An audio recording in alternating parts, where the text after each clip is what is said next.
in 2020 and said, okay, if we were to primarily focus, not exclusively, but primarily focus on one type, if we're to have one win, what's the path of least resistance? What type would that be? And unequivocally, every scientist said it's CMT1A. We know what causes the disease, this duplication of the PMP22 as we heard about earlier. We know if we reduce that duplication, the mice get better. So now all we have to do is figure out how to get that reduction of PMP22 into our bodies effectively without poisoning the rest of us, get therapeutic levels without causing any harm. So we took on that as a challenge. And in 2021, then we started asking our patient community, okay, so if we were to focus on 1A, not exclusively, but primarily, on 1A, how much money do we think we could raise? And we interviewed a lot of people from the community, and we heard $5 million over 3 years, maybe $7 million over 3 years, if you guys are really good. Well, Peter, my co-chair, and I know we're pretty good. So we set a goal for $10 million. Can we raise $10 million over 3 years? We're told no, but we're going to go for it. All right, we'll give it a try. So then we went back to the scientific community and said, if we had $10 million that we could dedicate to CMT1A, what do you think that could do? And they said, well, probably deliver more options for getting into the peripheral nervous system. Not all of them are going to work, but you'll find a lot of methods that you can try. You probably are going to discover ways that you can support the health of the nerve. You probably are going to figure out ways to measure CMT better, so if you have a treatment, you can find out if it's effective better.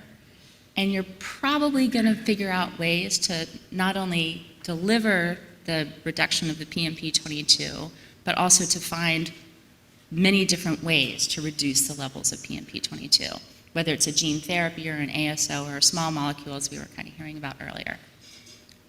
That kind of sounded like progress. So in 2021, 3 years ago today, we launched a very ambitious and audacious goal of raising $10 million for CMT1A. We thought we were crazy.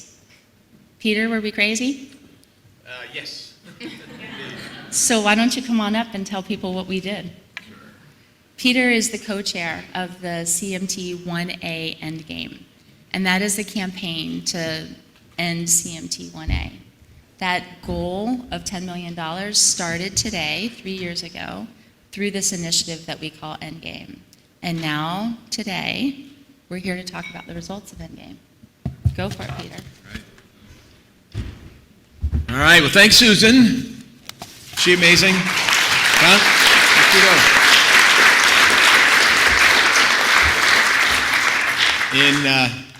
In any endeavor in life, it takes remarkable people to do remarkable things. And Susan, you are a remarkable person, and together we have done remarkable things. But you know what? I'm not letting her off the hook that easy. There's a lot more work for us to do together. So with that backdrop, and maybe a bit more context before I unveil the results we've been able to achieve thus far, I got to tell you, when we said, okay, we're going to go for it, we're going to do 10 million, our chair at the time, Pat Livney, was encouraging us to do it. Susan was encouraging me to do it, and I was like, are you kidding me? 3 years, $10 million, that's a lot of money. That's going to take a lot of engagement. That's going to take a lot of time. That's going to take a lot of, more than prayer. We're going to have to get this done.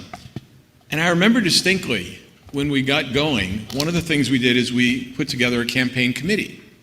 And we asked some folks who were very, very, very important to us and very close to us to help us and guide us on this journey.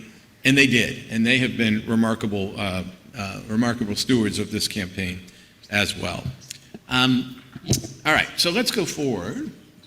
And Susan sort of went through this in terms of why 1A. As I said this morning, we are not a 1A organization, but we were focused on 1A for these reasons principally. And as we said, we set this goal for $10 million. So we got started, and we were very, very blessed that the Stahl family started us off with a $1 million gift. So I'm like, well, this is easy. All we got to do is get 9 more of those, and we're pretty much done. I think we can have that done by 12 o'clock today. It wasn't quite that easy, but they were super generous in helping us get started, and we'll be eternally grateful for Michelle and Kent and their generosity. But after a burst of energy in those first few weeks, where we ended up with, I think, roughly $3 million, like literally $3 million, it got harder, and it got harder, and it got more difficult. Because one of the challenges in fundraising is there's a core. And in our space, it's families with CMT, and then how do you go outside that? How do you influence others who have no connection to the disease to give? And what you find out very quickly is it's a game of relationships. It's a game of who do you know that you've touched, that they know you're impacted, and they want to help. So we began to run events all around the country. We did one in Kansas City, where I'm from. I spent quite a few years living there. We raised some money there. We've done other events virtually. We did a sailing regatta here in Newport, Rhode Island. We had a 0K. We've had a number of events, and that helped to spread the word and to help us get this thing going. So it was a long journey, but believe it or not, we're here to announce today that we've concluded this journey. They said, well, here it goes the thermometer. They said it couldn't be done.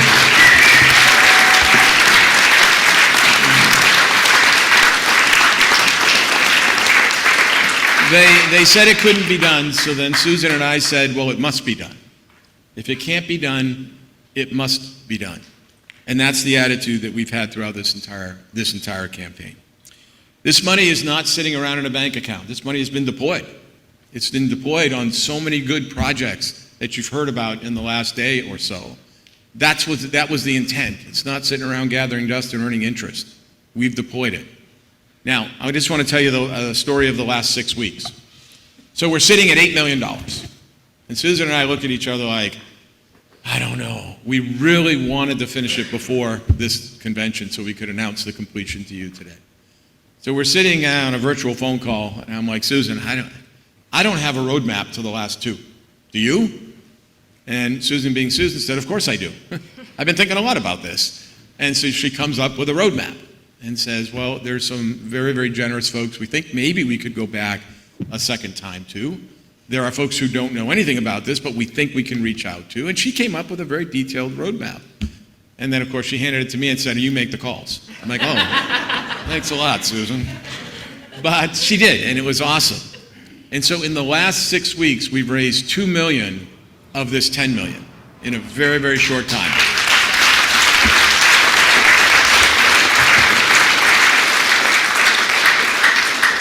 And while there have been incredibly generous donors, there are 4 that deserve to be noted here today. The first is the Stahl family, who I mentioned. They have been there every time we have needed them. They held a wonderful event in their home down in Florida. They gave us that first gift to really get us going, and they have been remarkable, remarkable friends of this foundation and of this campaign. The Steers family. They, again, have been remarkable, and candidly, they helped us close it. When we had that $2 million gap, we reached out to them, and they said, you know what, we'll challenge you guys. If you get to 9, we'll get you to 10. I was like, now that's a deal I can take. And so we went out and got to 9, and they got us to 10. Oh, and by the way, that number's a little low. It's actually $10,042,000 as of the end of yesterday. But the Steers family helped us in the end and really gave us that cap off, that top off gift, if you will. The Clement family. Marilyn Clement has been incredibly generous to us. Her daughter, Adrienne Weinstein's here today. So generous to us. And we called her in the waning weeks of the campaign and said, Marilyn, we just want to give you an update where we are. And it was an extraordinary conversation, and through her generosity, she made a very large gift to help us close that final gap. And also the Stephen Plaster family, a friend of mine that I've known for 20 years, and he helped us get this campaign closed as well. We'll have more to say about Steve and his family in just a second. So we've done it. The money's not sitting around in a bank account collecting dust. The money has been deployed. The science is being undertaken. It's being reviewed and evaluated. And I don't know about, for those that were here yesterday, it was the most encouraging day in CMT history, at least that I've ever been part of. I mean, literally to hear the science coming to fruition, to hear those scientists and the passion they have and the connection they have to the patients is unbelievable. I asked one last night. I said, will we have a treatment or series of treatments in the next decade? And he said, I guarantee it. Sure, there's obstacles. We're going to have to break down every single one of them. But he said to me, I guarantee we will have a treatment in the next 10 years. So that's worth clapping about.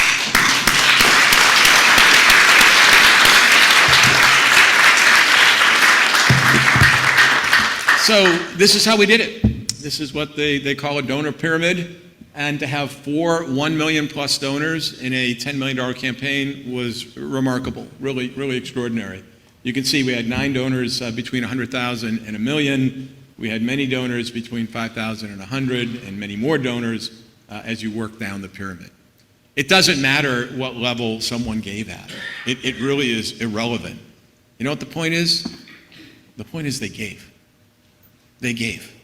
And many gave again and again every time we went out and asked. So if you gave, thank you, thank you, thank you. This is sort of the pictorial representation of what we've done. But what you've started is a movement. You started a movement and given the scientists the fuel that they need to find treatments and cures for CMT. So thank you very much.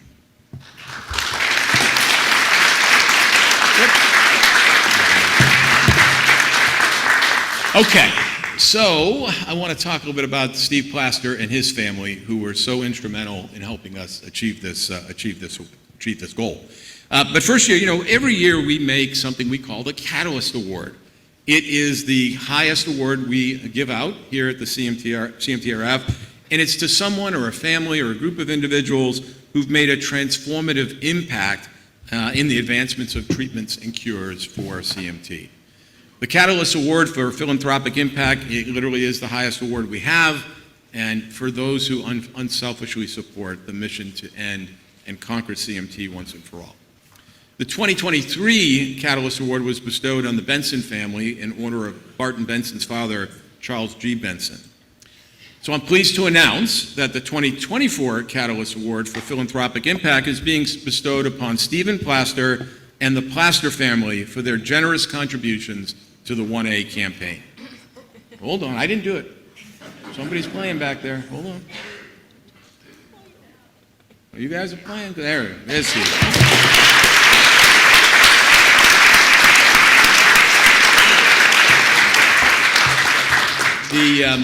The resources that Steve and his family have provided are going a long way, as we've already noted, to helping us find treatments and cures. It's resources, it's fuel for those scientists, and we're so grateful to Steve and Amy and his entire family for their generosity. I met Steve 20 years ago. His dad was on the board of a bank that I was running at the time, and his dad passed away a few years later, and so Steve and I got to be quite close, and I'm actually a trustee on his family's estate. And one of Steve's hobbies is collecting antique automobiles. So you'll see one of his cars there in the background. And Steve not only collects a few, he collected 500. So we have 500 cars in a barn, all undercover in Missouri. And if you ever want to see the country's greatest car collection that no one knows about, I can take you there, for sure. It's quite a place. But we do thank Steve, we do thank Amy, we do thank his sisters, and all of the other members of the family for their generosity. We do have a gift and a plaque to recognize the great work that Steve has done. Unfortunately, he couldn't be here today, but I'm going to accept this on his behalf and make sure that he gets this in the real near future. So thank you all. Thank you for your help.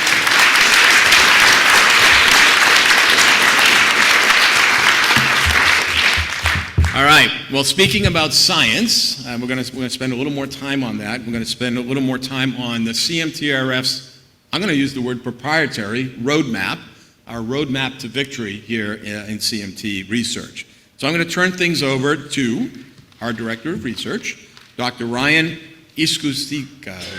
I had it 10 minutes ago. I had it. Susan had trained me on it. Egusquiza. No. Oh, damn. I'm going to stop trying. Riann joined us in January of 2024. Prior to that, she worked as a scientist and program lead at DTX Pharma. After that experience, she came to us with a real, true, and indeed an interest in expediting CMT drug development. She leads our scientific planning, our portfolio of research projects, and with the team of science advisors, she drives our new scientific strategy. Riann, come on out.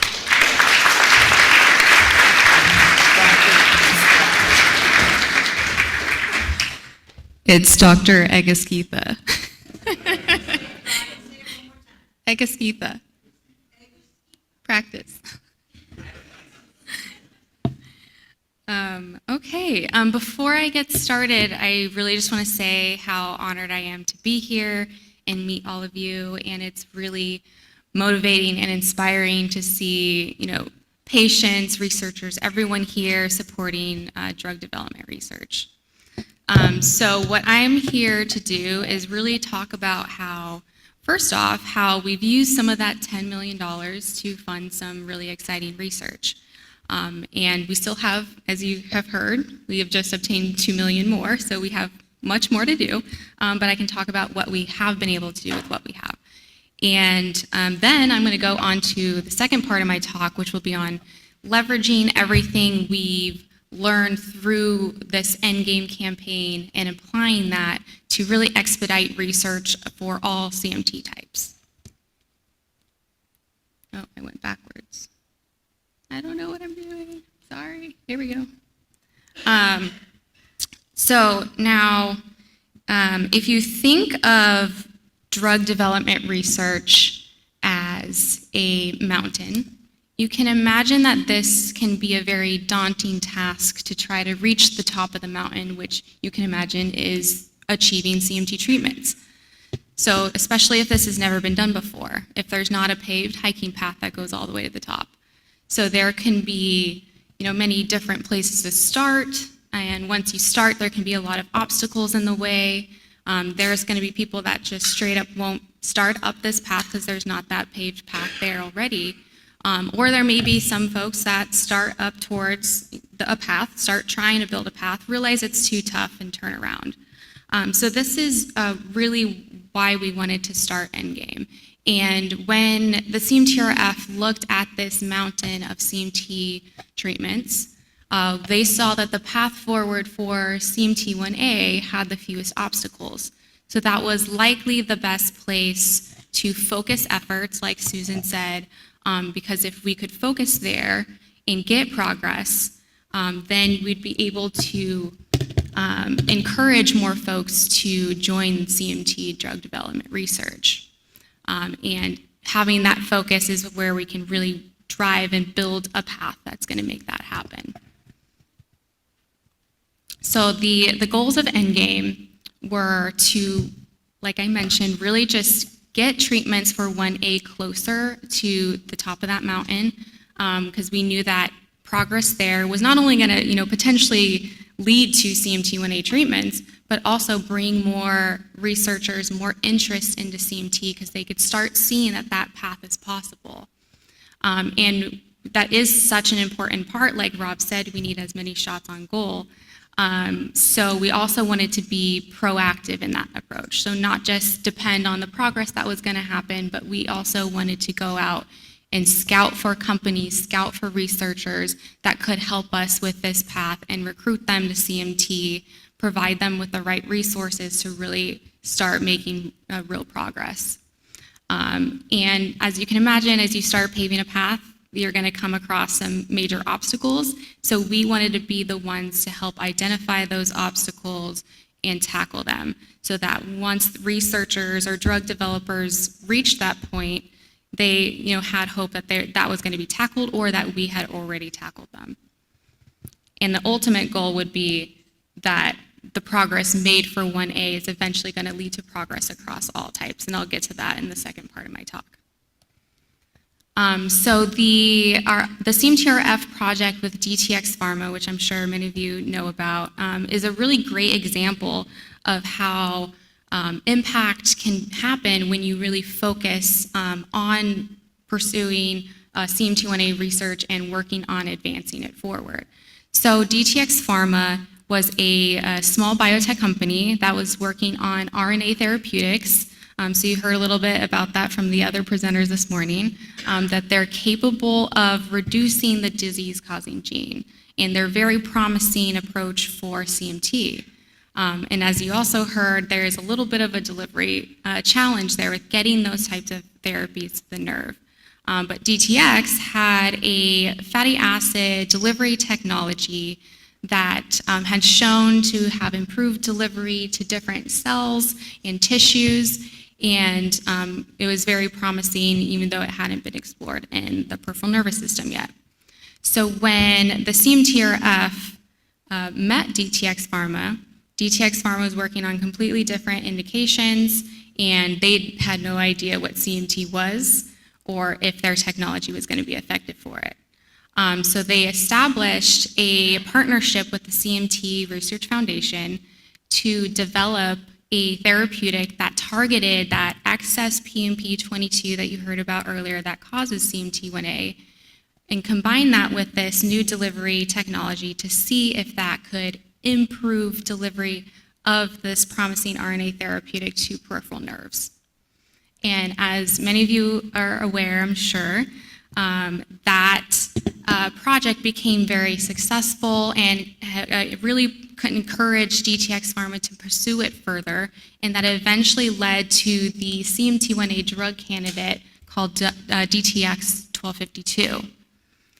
Now, this drug candidate also was very, very promising, so much that a large global pharmaceutical company called Novartis acquired DTX Pharma and this compound for $1 billion.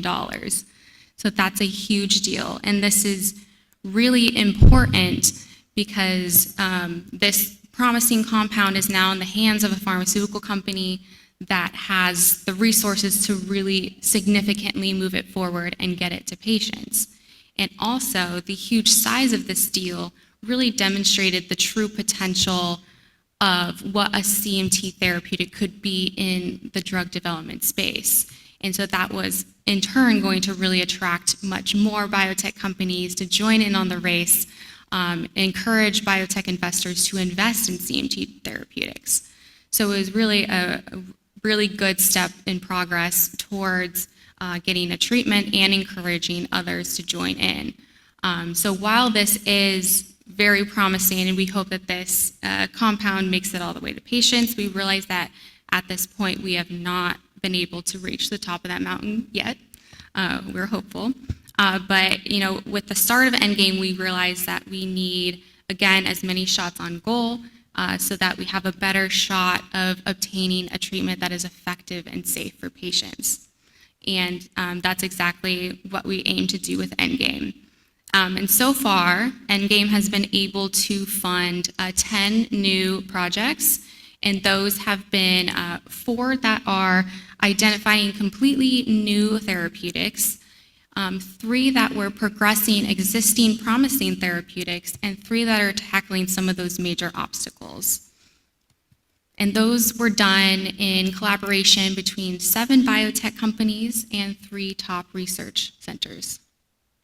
And all of this progress so far has led to 5 preclinical drug candidates for CMT1A. And I would like to say here that, again, a lot of the projects we funded are still ongoing, so we're hoping to have even more drug candidates come through. So I talked about DTX Pharma a little bit, but I wanted to talk about some of the other preclinical candidates that have come up because of the ENDGAME campaign. And the preclinical candidate from Armatus Bio actually started from an early project between the CMTRF and Dr. Cleopas Cleopa from the Cypress Institute of Neurology and Genetics and Dr. Scott Harper from Nationwide Children's Hospital to develop a gene therapy, so AAV delivered, you heard a little bit about that earlier, RNA therapeutic for CMT1A. And this project, again, was very encouraging, and it led to this therapy being licensed to a company called Armatus Bio. And then that therapy then became the compound ARM-101. Now, in order to take this compound closer to clinical trials and get it to patients, there's been some very critical studies that needed to be done to really demonstrate that it was possible to advance and work in humans. And that's where the ENDGAME campaign came in. We were able to support a lot of these, or one of these really important critical studies that helped advance it. And if you were here yesterday, you heard the data that Dr. Scott Harper presented on this project, and it's extremely encouraging and promising, and it's gonna really progress that compound and also really open it up for other gene therapies for other CMTs. So it was really exciting data. Another project, which we also heard about earlier today from Rob Pryor, is from Augustine Therapeutics. So this company had a compound called AGT-100216 that they had shown some promising data in CMT1A preclinical models. But again, in order to move it closer to being able to go to patients and move forward to clinical trials, the CMTRF ENDGAME campaign was able to help fund a project to conduct some studies that really helped evaluate that compound a little more, optimize it, get it ready for clinical trials. And the result of that data, our Augustine Therapeutics was able to raise significant amount of money to be able to bring this compound closer to clinical trials. And this project was also presented yesterday and had some very exciting data. And Augustine announced that they would be doing their first clinical trial with this compound in next year. So that is also very exciting. And what's also promising about this therapeutic is even though the CMTRF funded project was focused on 1A, yesterday they presented some 2A data and they think it can be effective there, and they're going to explore beyond 1A. So that's what makes this project really exciting. So here is just a summary of all of the ENDGAME funded projects. So you'll notice that the 3 completed projects that were on advancing therapeutics, those are the ones that have preclinical drug candidates and are getting really close to clinical trials. But for most of the other projects that they're still ongoing or even just initiating, but we're hoping that, as those get completed, that we're going to have much more preclinical drug candidates. So you'll also notice that one at the very top that's just initiating that we aren't able to announce the company yet, but I wanted to talk about this project a little bit because it is one that I'm really excited about. So this is a company that has 2 delivery platforms. The first one is working on RNA therapeutics, and then they have another delivery platform technology that is different to DTX's. It uses antibodies instead of fatty acids, but they have some evidence that they think it could potentially work to deliver to peripheral nerve, though we don't know if it can yet. So the project with the CMTRF is really to test if this new delivery technology can get to the peripheral nerve, and if successful, then this company plans to develop therapeutics for 1A and potential other ones. So in summary for the ENDGAME campaign, I think we've been successful in doing what we set out to do, but we're still not done. We still have more money to deploy. We still have projects that are ongoing. But already what we've been able to demonstrate is advancing some very promising therapeutics closer to clinical trials. We've definitely seen an increase in biotech interest just from the progress that's been made, and then also because the CMTRF has been able to recruit and scout companies to come to CMT. And one of the most important things, I think, is we've really just, started paving that path towards treatments a little further. And that's just showing that there's that treatment on the horizon. So where we are now is, we have a lot of different types of therapeutics in the pipeline. So we have lots of shots on goal, and we have clinical trials that are starting to initiate. You heard yesterday we have NMD Pharma that's they're currently enrolling, and we have some other really promising ones starting very soon, next year even. So I now want to talk about how we plan to use everything we've learned from being able to focus on 1A and get that progress, and then use that information to pave paths for all CMT subtypes. Peter spoiled my slide of this earlier. So you can imagine, if we are able to pave a path all the way to treatments for one type, that's going to clearly, pave a path for 1A, but we're also going to be able to address some of the major barriers along the way that impact all subtypes. So that alone, we've already been able to do some of that. So what we want to do now is really just increase the progress and interest on these other subtypes to really bolster up the research there. And the CMTRF has come up with a really ambitious plan for how to tackle this. And I also want to pause here and say, again, reiterate what Susan said, and make sure everyone's aware that we have not been ignoring other subtypes. Over half of our funded projects are not on 1A. The campaign was focused on it because we saw the need for the focus. And now we just feel like we're at a point where we've learned a lot through the 1A, and that we can start leveraging that and applying it to other subtypes. So what I mean for this plan on how we will expand it to other subtypes, one major component is making sure that we're equipping the leaders with the right tools. So if you imagine, if you're going to hike up this mountain, you're going to need some hiking sticks, maybe a hiking backpack, those kind of things, and those are not actually what we're going to give the researchers. I'll get to that. That's just for the analogy. And then second, there's going to be new obstacles that are going to come up along the path. Even as we keep progressing with 1A, there's going to be new challenges, but then each subtype is probably going to have unique challenges. But we want to be able to identify the major ones that are going to really hinder progress, and make sure that we're addressing those, proactively. And then finally, again, we really want to be able to recruit. So that's not just recruiting, based on progress or based on, specific subtypes and that kind of thing, but we also want to recruit based on what we've identified as a major obstacle. So I'll get to that a little bit later. So what I actually meant with equipping the leaders was not the poles and the backpacks, but more along the lines of providing the correct preclinical research tools, which are critical for having to do research. You can't test if a molecule is going to be effective in a disease if there's not a disease model available to test it in.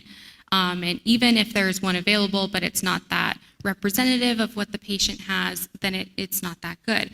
So those are some of the things that we are going to look at for all these other subtypes and make sure that we're able to provide these sorts of things across all. And then second, we want to be able to provide funding to support key proof of concept studies that are really going to demonstrate that there is potential therapeutic approaches. So that's much like the proof of concept study with DTX Pharma. We need to do much more of that. And then finally, we want to be able to do studies to identify and then validate new therapeutic targets. So that, again, have as many approaches as possible being explored. So for tackling major obstacles, this has been brought up in some of the morning talks. Delivery is a major one, and this is one that impacts all CMTs, because all CMTs are, the mutations, the cells that are affected, they're in the peripheral nerve, and there is a peripheral nerve barrier. So there is some need to really understand that barrier and how it can be targeted, and understanding those cell types a little more so that we can make more precise decisions on how to deliver these molecules. In addition to that, we want to be able to start testing some novel delivery technologies that have not yet been explored for peripheral nerve.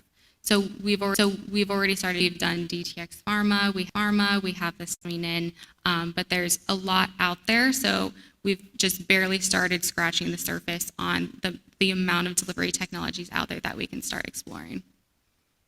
And then finally, we want to be able to have the resources and the expertise on hand for addressing other obstacles that are going to come along. And so delivery is a major one, and that's going to be a big focus, but there will be other ones. Maybe we'll save delivery, and then there's going to be another major one that comes on. So we want to be able to have the expertise there to address that as well. So I really wanted to focus a little bit on this component of the delivery for gene therapies. So you've heard some of the other speakers today and yesterday, the high potential of genetic therapies for CMT, and that's because all CMTs have a genetic mutation, and that is what causes the disease.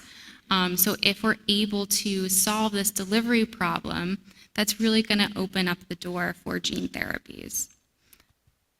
And so current, and to address the delivery a little bit, so current technologies that exist for delivering gene therapies, most of them, go to other tissues in the body, and very few of it gets to the peripheral nerve, which is where we need it to get to for CMT.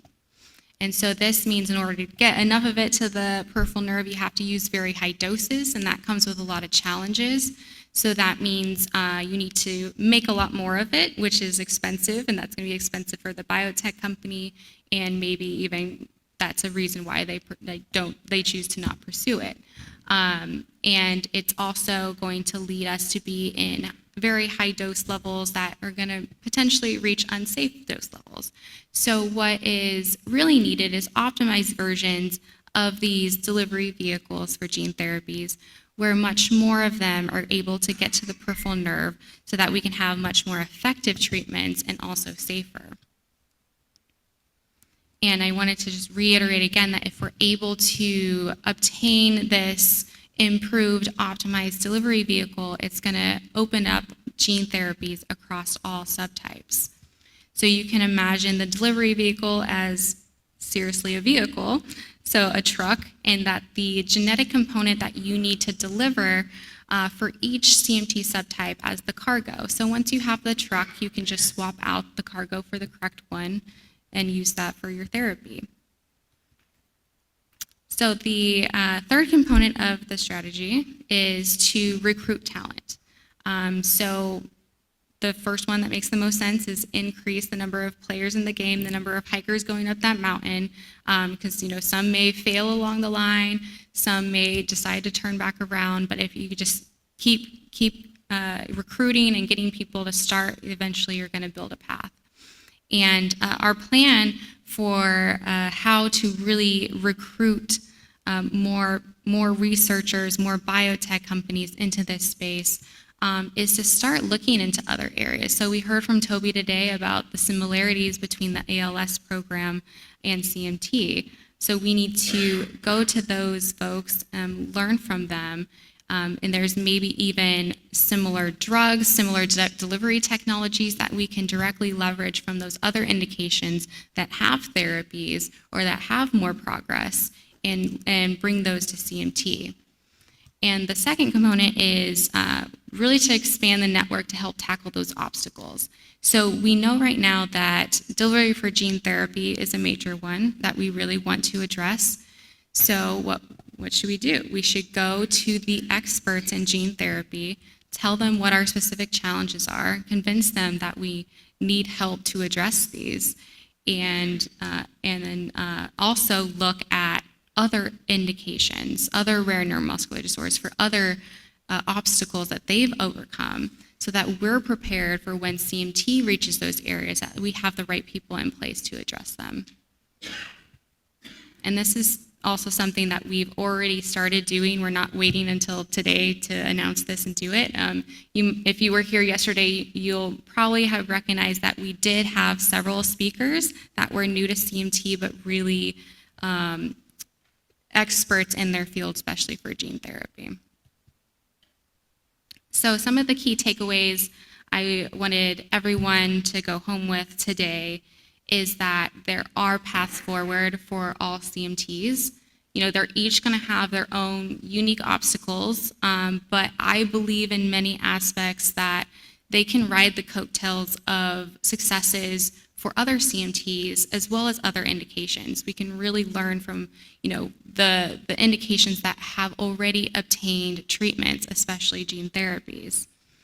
And the progress that we've been able to obtain with the ENDGAME campaign has really provided a lot of progress. We've paved that path a little more. We have treatments on the horizon. And then finally, just that the CMTRF is recognizing that we are ready to expand our focus beyond 1A and really greatly want to accelerate development across all types. So I will now hand it back over to Peter so he can have a final few messages. But thank you again for listening. I'm so happy to be here.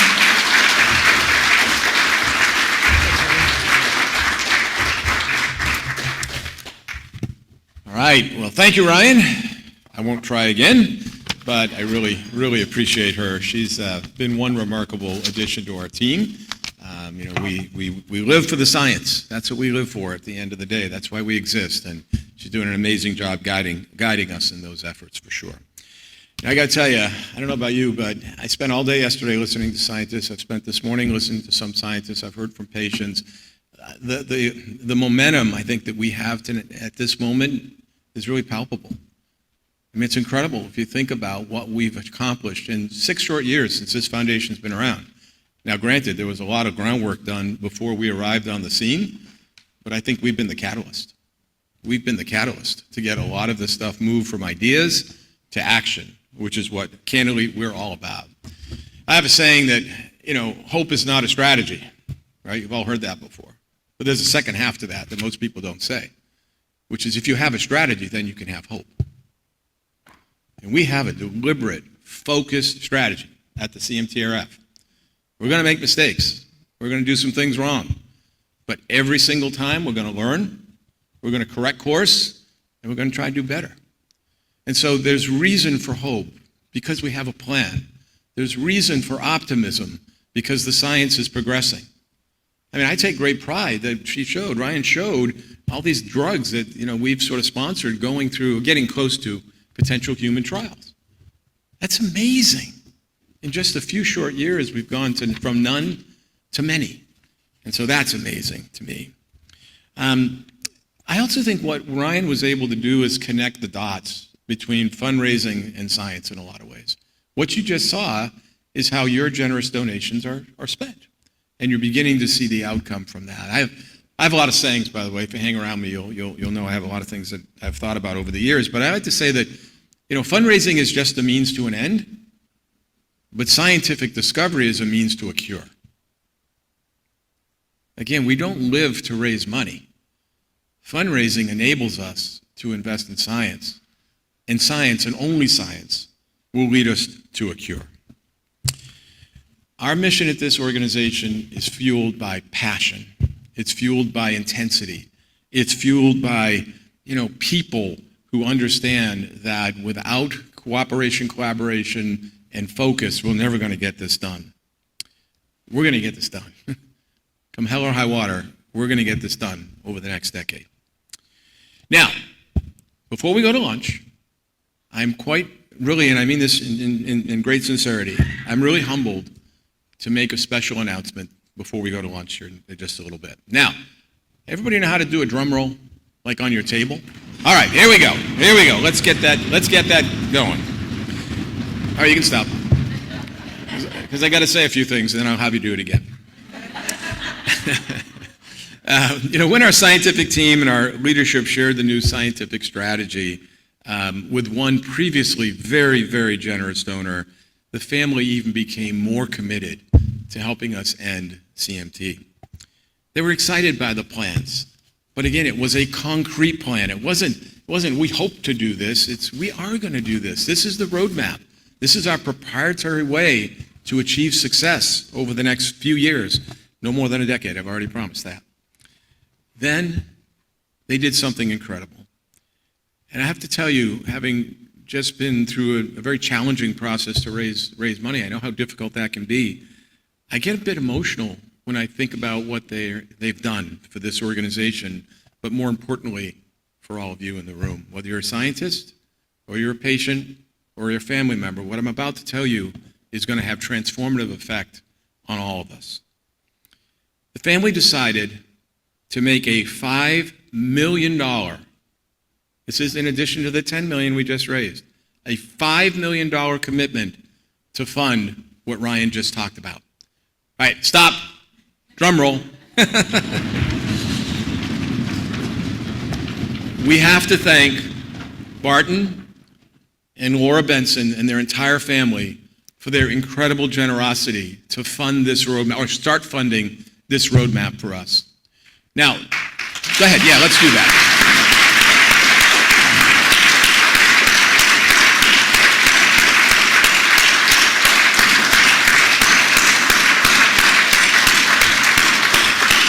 Now, so somebody beat me to it over here. Laura beat me to it. Ordinarily, I would ask Barton and Laura to stand and be recognized. But could we do it in reverse? And could all of you stand and recognize them? I would be grateful for that.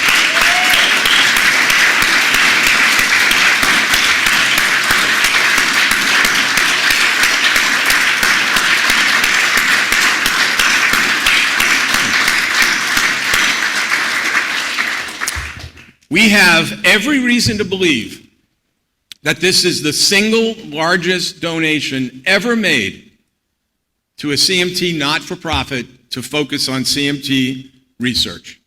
I have not seen anything like this happen before.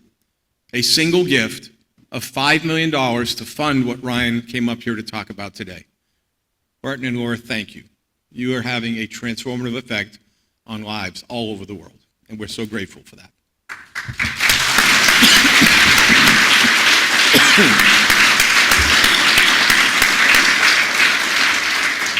So as we close one campaign, we'll be starting another, but we're not going to announce the texture of that campaign today. We continue to work with campaign consultants to determine exactly how to structure it, exactly what the dollar amount should be, what the duration should be. So we're not prepared to really announce that today, but coming soon to a theater near you, we will come out and talk about the texture of that campaign. It will fund, as Riann said, all types. Let's be clear about that. The learnings from one always help us progress the learnings to the other. It will fund all types of CMT, and as I noted this morning, this foundation will exist until we eradicate all types of CMT. That is our goal, that is our mission, and we will get that done over time. CMTRF is just a vessel. You know, we're your organization, we're your advocate. We're out there trying to help in any way we can, but it's just a vessel. That's all it is, right? And so please know that this is your organization as much as it is anybody else's. So I just ask this. I ask that you follow the lead of Barton and Laura and so many others who've helped us get to this point and join the movement. Join the movement to end CMT. This is not a project. It's not an initiative. We're going to do lots of projects and lots of initiatives. But in the broader sense, this is a movement to end CMT. Thank you. Clary, back to you.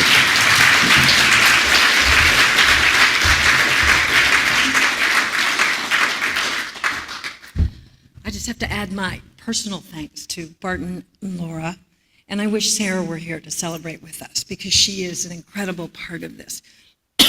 Sorry. Your confidence and belief and partnership in our mission is just amazing and has been from day one. So we thank you from the bottom of our hearts, and we are going to make every penny work hard.